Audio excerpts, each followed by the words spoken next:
Hello दोस्तों, welcome to my channel simple economics channel पर आपको सब्जेक्ट इकोनॉमिक्स से रिलेटेड टॉपिकों को सरल शब्दों में समझाने का प्रयास किया जाता है। अगर वीडियो पसंद आए तो लाइक और सब्सक्राइब कीजिए।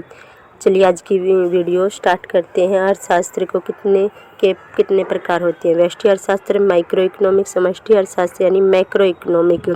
हमने पहले सीरीज शुरू की हुई है व्यष्टि अर्थशास्त्र का संपूर्ण अध्ययन।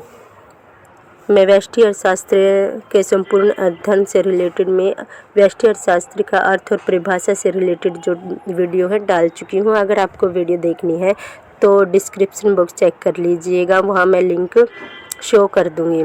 ओके, तो आज की वीडियो में हम जानेंगे व्यष्टि अर्थशास्त्र का महत्व और विशेषताएँ। ठीक है, पहले जानते हैं हम विशेषता। फर्स्ट है इकाइयों का अध्ययन। व्यष्टि अर्थशास्त्र का व्यक्तिगत आय, व्यक्तिगत उत्पाद, व्यक्तिगत उपभोग की व्याख्या में सहायता करता है। इसका संबंध समूहों की व्यापारिक स्थितियों से नहीं होता। इसमें केवल छोटी छोटी इकाइयों, व्यक्तिगत उपभोग, व्यक्तिगत आय का ही अध्ययन किया जाता है। समूहों का अध्ययन इसमें नहीं किया जाता। सेकंड है संपूर्ण अर्थव्यवस्था पर प्रभाव। व्यष्टिगत अर्थशास्त्र में एक इकाई का रूप इतना सूक्ष्म या छोटा होता है कि इसके द्वारा किए गए परिवर्तन का संपूर्ण अर्थव्यवस्था पर कोई प्रभाव देखने को नहीं मिलता, क्योंकि छोटी छोटी इकाइयों में इसका अध्ययन किया जाता है। थर्ड है पूर्ण रोजगार की मान्यता। व्यष्टि अर्थशास्त्र का अध्ययन पूर्ण रोजगार की मान्यता पर आधारित है, यानी कि व्यष्टिगत अर्थशास्त्र में का अध्ययन करते समय रोजगार को पूर्ण माना गया है, यानी कि बेरोजगारी की समस्या इसमें नहीं दिखाई गई है, पूर्ण रोजगार ही मान लिया गया है। ठीक है, फोर्थ है कीमत सिद्धांत। कुछ अर्थशास्त्री इसे कीमत सिद्धांत का नाम देकर बताते हैं। इसके अंतर्गत मांग एवं पूर्ति द्वारा विभिन्न वस्तुओं की विभिन्न व्यक्तियों के लिए कीमत निर्धारित की जाती है। 5 है संपूर्ण अर्थव्यवस्था को स्थिर मान लिया गया है। व्यष्टि अर्थशास्त्र में किसी एक इकाई के आर्थिक व्यवहार की जांच विश्लेषण करते समय देश की संपूर्ण अर्थव्यवस्था से संबंधित बातें जैसे कीमतों, राष्ट्रीय आय को, देश की कुल पूंजी, विनियोग को, सरकार की आर्थिक नीतियों, पूंजी बचत नीति आदि को स्थिर मान लिया गया है। आगे जानते हैं महत्व। व्यष्टि अर्थशास्त्र का महत्व। ठीक है, फर्स्ट है आर्थिक नीति के निर्धारण में सहायता।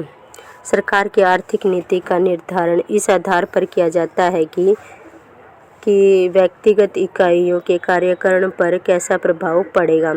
जैसे हम इस बात का अध्ययन कर सकते हैं कि सरकार की नीतियों का विशेष वस्तुओं, कीमतों, श्रमिकों की मजदूरियों, साधनों के वितरण पर क्या प्रभाव पड़ता है। अतः सरकार के लिए यह आवश्यक हो जाता है कि वह किसी भी नीति का निर्माण करते समय व्यक्तिगत इकाइयों पर पड़ने वाले प्रभाव को सदैव ध्यान में रखें। सेकंड है संपूर्ण अर्थव्यवस्था के लिए आवश्यक। व्यक्तिगत आर्थिक इकाइयां ही मिलकर संपूर्ण अर्थव्यवस्था का निर्माण करती हैं। व्यक्तिगत मांग, व्यक्तिगत उत्पाद आदि के संयोग से सामूहिक मांग और सामूहिक पूर्ति का रूप सामने आता है। क्या यह कह सकते हैं कि संपूर्ण अर्थव्यवस्था का रूप सामने आता है।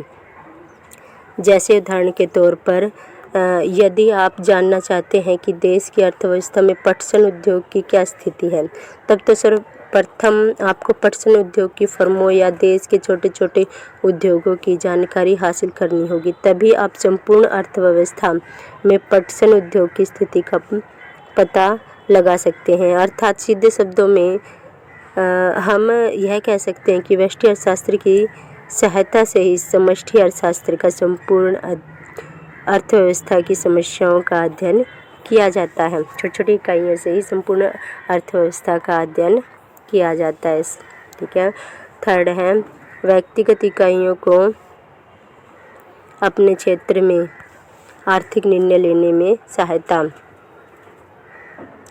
एक उपभोक्ता अपनी बचत, आय, व्यय आदि की समस्याओं का निवारण कैसे करे। एक फर्म उत्पादन तथा कीमतों को किस प्रकार समायोजित करे, क्योंकि प्रत्येक उपभोक्ता ही यही चाहेगा कि वह अपने सीमित साधनों से अधिक संतुष्टि प्राप्त कर सके। और इसी प्रकार प्रत्येक उत्पादक भी तो यही चाहेगा ना कि वे कम से कम उत्पादन लागत पर अधिकतम उत्पादन कर सके और लाभ कमा सके और साथ ही अधिकतम लाभ प्राप्त कर सके। इन सभी की समस्याओं का समाधान व्यष्टि अर्थशास्त्र में किया जाता है।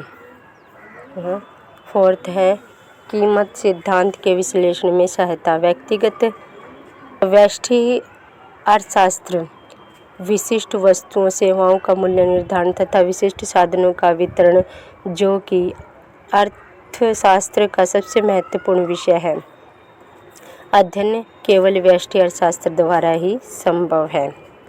फिफ्थ है आर्थिक कल्याण या कार्यकुशलता का निरीक्षण। व्यष्टि अर्थशास्त्र में जहाँ व्यक्तिगत उपभोग, व्यक्तिगत रहन सहन आदि के स्तर की जानकारी प्राप्त की जा सकती है, वहीं सार्वजनिक आय, सार्वजनिक व्यय के प्रभाव की जानकारी भी प्राप्त की जा सकती है। इसी प्रकार व्यक्तिगत इकाइयों के विश्लेषणात्मक अध्ययन से उनमें पाई जाने वाली कमियों का पता लगाया जा सकता है, ठीक है, तथा उनकी कार्यकुशलता में सुधार किया जा सकता है। जब कमियों का हम पता लगा लेंगे तो उनमें सुधार भी तो कर सकते हैं ना। ओके, तो आज की वीडियो में इतना ही। आगे आने वाली वीडियोज़ में, क्लासेस में हम जानेंगे व्यष्टि अर्थशास्त्र का क्षेत्र, व्यष्टि अर्थशास्त्र की सीमा और निष्कर्ष, ठीक है। अगर वीडियो आपको पसंद आई हो तो लाइक कीजिएगा, सब्सक्राइब कीजिएगा and press the bell icon. पूरी वीडियो के लिए देखने के लिए थैंक यू।